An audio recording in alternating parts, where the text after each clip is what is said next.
WEHT Local Lifestyles continues.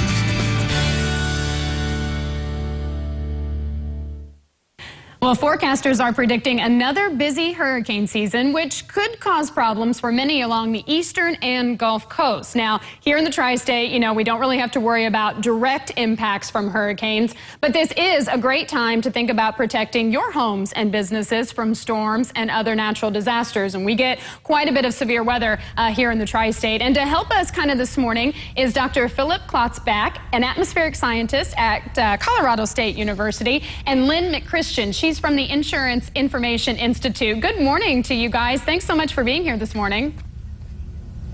It's our pleasure. Good morning. Good morning. Let's start with you, Doctor. Kind of give us an idea about the forecast here for this. We're obviously a couple weeks into this Atlantic hurricane season. We've had one named storm, Alberto. So kind of give us an idea about the forecast for the 2018 season. Let's start off with that.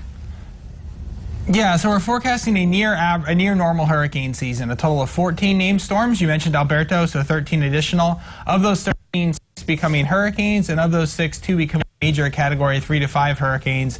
Hurricanes with winds of 111 miles per hour or greater. That's a near average season, generally kind of similar to what we've seen in a lot of these past years. So we're expecting a lot less activity than what we saw last year. We had 10 hurricanes and 6 major hurricanes.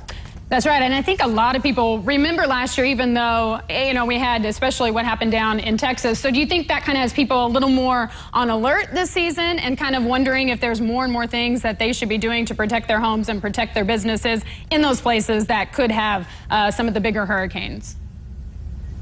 Yeah, I think, we went from 2006 to 2016 where we had no major, so that's category 3 and above hurricanes hit the U.S., so we went 11 years with none.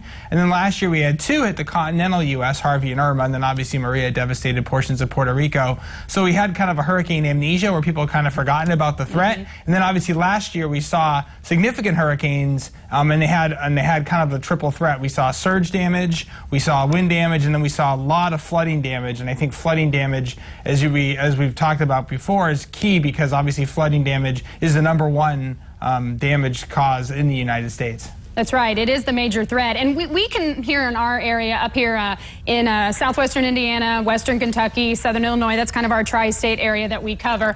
We sometimes get the leftovers from these storms, and sometimes they do bring us some very heavy rain. Sometimes they move through very slowly. We get a lot of severe weather with thunderstorms that can produce some torrential rains. Really, in the past couple of weeks, we have had quite a bit of clusters of storms come through and bring us some flash flooding events and things like that. We have a lot of rivers that can cause flooding. So, like you said, even though we don't get the direct impacts from the hurricanes where we are, people probably aren't always thinking about the insurance for their home because of the flooding. So let's kind of talk a little bit about that and kind of what people should be thinking about. Most of their policies do not have any flood insurance. Is that right?